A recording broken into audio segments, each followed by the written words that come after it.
The heartbroken mother of the latest flu victim is desperately urging parents to be aware of life-threatening sepsis after the complication killed her 12-year-old son.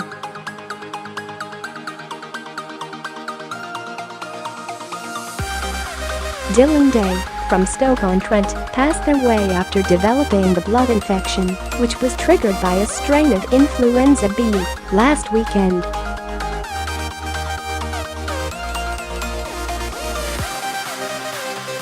Writing on Twitter, his mother Sarah Day said, "My son died 2 weeks ago from flu B and sepsis.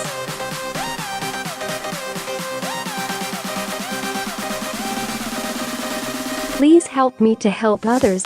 Read about Dylan. If you are ill and know better, just ask, could it be sepsis?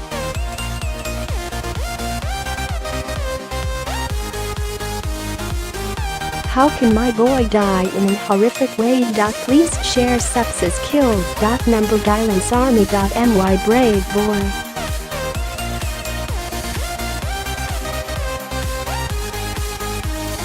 Love Dylan's mum. XXX tributes have flooded in for the keen footballer, with family and friends describing him as a brave, loving and polite young boy who will be greatly missed.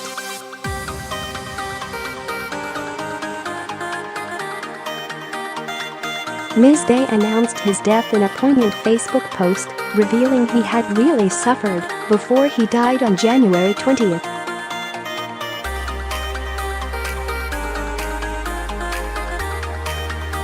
His death comes as the latest government figures reveal the death toll in the UK has reached 191, but officials warn the killer outbreak has peaked.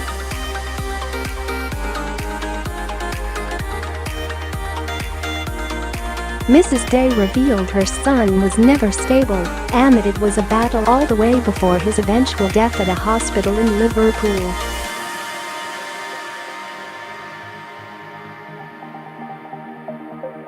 Writing on a tribute page, the helpless, desperate mummy declared, "Dylan really suffered, my brave, beautiful boy."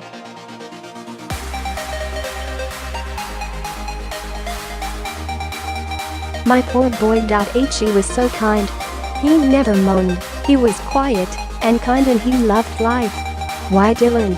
Mrs. Day said she and her husband had lost a little footy man and pleaded for her boy so that she could kiss him and hold him one last time.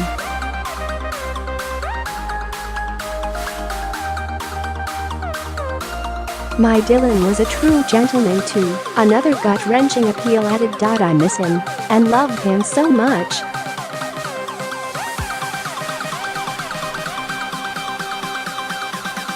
Revealing Dylan's brother and sister had been badly affected by his death, a third post added, "Help his little brother who needs some hope."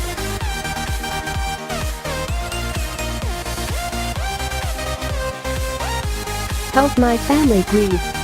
He loved football and this has rubbed off on his younger brother, his footy team and Dylan's footy team are broken-hearted."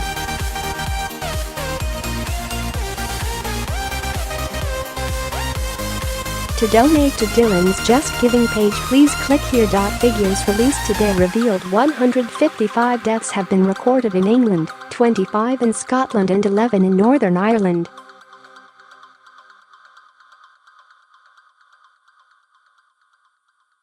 No precise data exists for Wales. England is now showing statistically significant excess deaths for the first time this winter.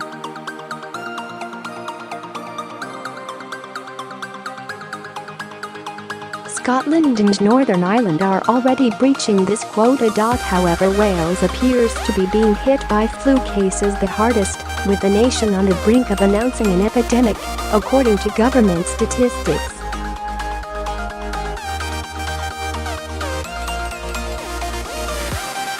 How can flu be deadly? Flu often leaves sufferers feeling sick and riddled with a constant cough and runny nose.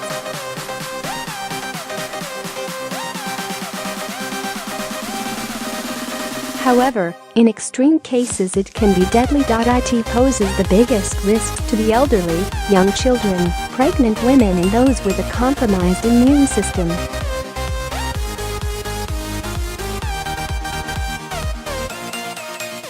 It can lead to pneumonia and also trigger sepsis, an infection that sparks a violent immune response in which the body attacks its own organs.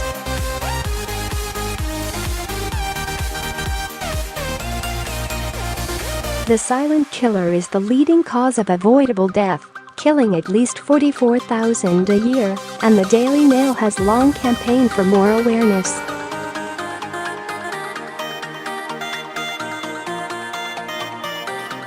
If caught early, the infection can be controlled by antibiotics before the body goes into overdrive, ultimately leading to death within a matter of minutes.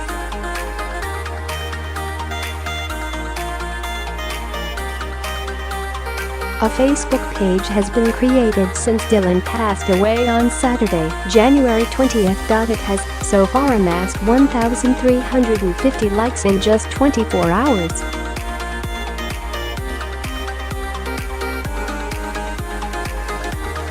You also read more about sepsis by visiting the Sepsis Trust here. Dozens of users of the social media network have penned touching tributes to the schoolboy on the page and on a separate fundraising site.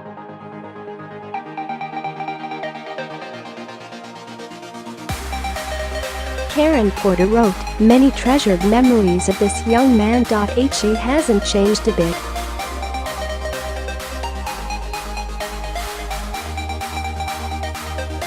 Still that cheeky smile. A quiet but confident kind lad. A lovely kind family. No words can explain how you are feeling.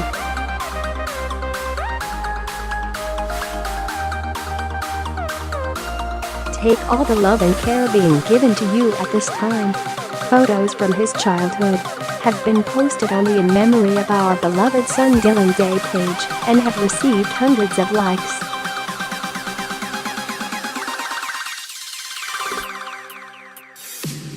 The Just Giving campaign has, so far, raised £9,500 in 3 days. It is hoped that the family will raise £15,000 in total for a gift to cherish his memory.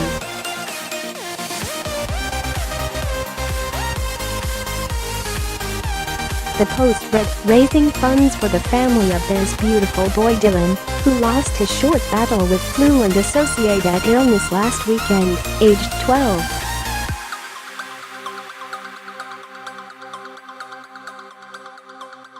There is so much love in the community for this devastated family. It would be lovely to give them a gift to use to cherish his memory and treat his siblings."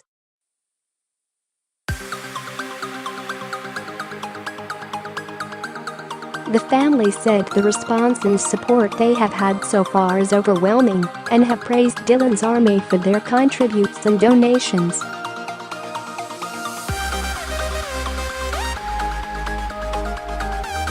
Thousands have been hospitalized by flu across the home nations as 4 strains of the killer virus attack the population, including the Aussie and Japanese strains.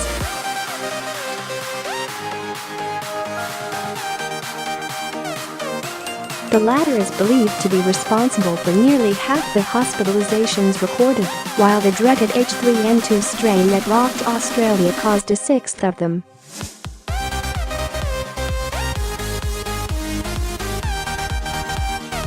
The new figures come after a third of GP practices were revealed to have run out of flu vaccines or be running low despite repeated urges for at-risk patients to get their free jab.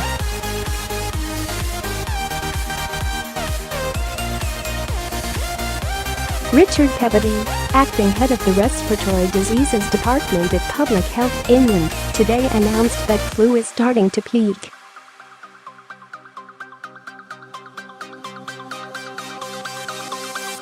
He said, "We are currently seeing a mix of flu types, including the H3N2 strain that circulated last winter in the UK and then in Australia, and flu B.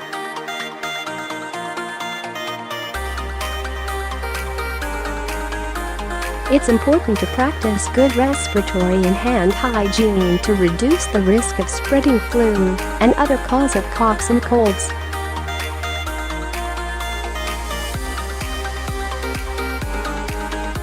Not out of the woods yet, however, Professor Simon de Lusignan, medical director of the Royal College of GPs Research and Surveillance Centre, issued caution.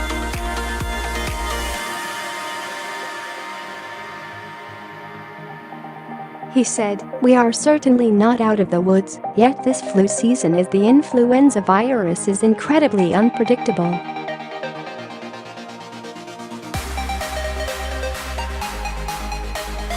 It is quite possible that rates will rise again, although they may continue to level out or even decline."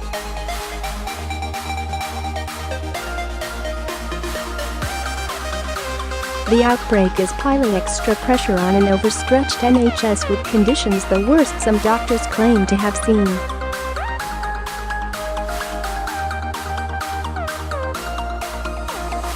Officials have warned this winter's flu outbreak is the most significant in 7 years, but graphs suggest it has peaked and is slowing down.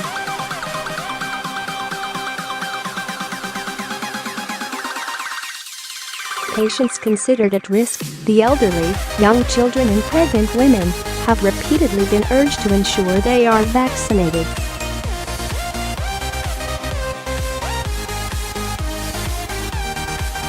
But new data today, obtained from a survey of 400 doctors, shows GP practices, where the jab is free to those at risk, are starting to run out.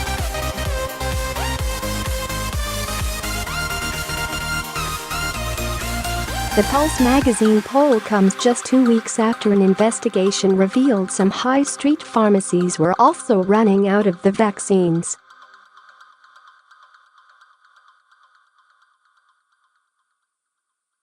How many people suffering from flu-like symptoms in the UK? Figures from FE and the London School of Hygiene and Tropical Medicine estimate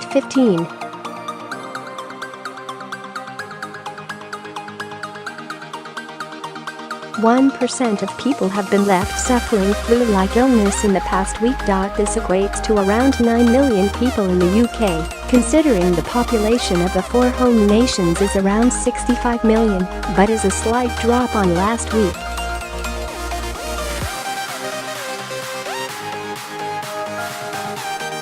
Public Health England data shows so far this season the B strains are dominating, which experts have blamed on an ineffective flu vaccine that GPs were urged to purchase before the season began.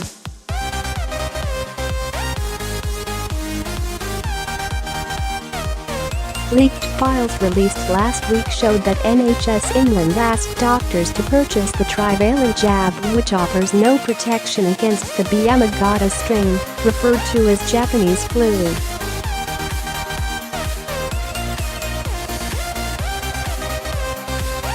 This winter's outbreak appears to be at least 3 times more severe than that of 2015-16. When just 1,140 cases were confirmed during week 3.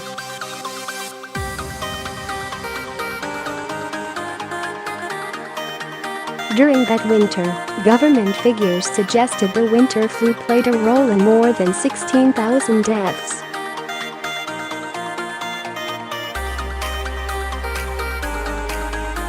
Only 577 were recorded in the previous winter. Health bosses blamed the rapidly escalating cases of flu for their controversial decision to cancel 55,000 operations at the beginning of January.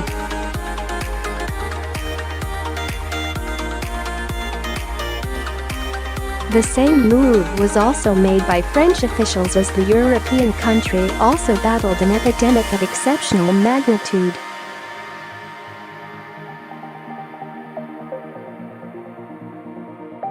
Nearly 12,000 people having been left hospitalized in France and more than 30 dead, figures earlier this month revealed.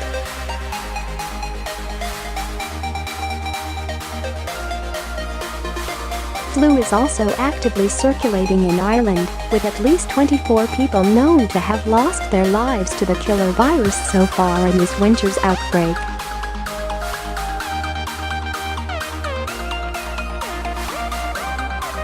And in the US, flu has gripped every state except Hawaii, according to the most recent data released by the CDC.